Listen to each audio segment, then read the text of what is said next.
ఇక్కడ ముఖ్యంగా ఒక మాట చెప్పాలంటే దేవతా స్వరూపమా, ఇంకోటా తీసి పక్కన పెడితే, ఒక గోవులోంచి వచ్చేటువంటి ఒక 5 పదార్థాల ద్వారా హ్మ్. ఏ రకమైనటువంటి రోగం లేకుండా బ్రతికేటువంటి వాళ్ళు చాలామంది పూర్వం నుంచి ఇప్పటికీ ఉన్నారు. పంచగవ్యము అనేటువంటి ఒక 5 పదార్థాలుంటాయి.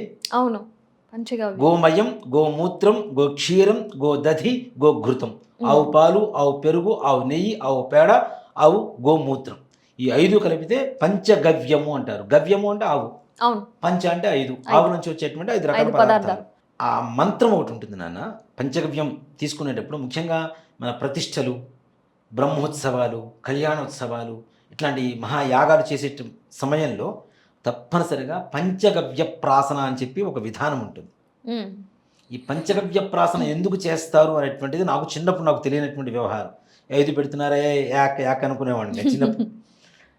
ఆ తర్వాత నేను తెలుసుకున్నది ఏంటంటే, ఈ 5 రోజుల పాటు, 10 రోజుల పాటు, 11 రోజుల పాటు దీక్షతో ఎవరైతే పూజ యాగాలు ఇవన్నీ చేస్తున్నారో, వాళ్ళకి ఈ పంచగవ్య ప్రాసన చేయడం ద్వారా ఏ రకమైనటువంటి హెల్త్ ప్రాబ్లమ్స్ రాకుండా దృఢంగా ఉంటారు.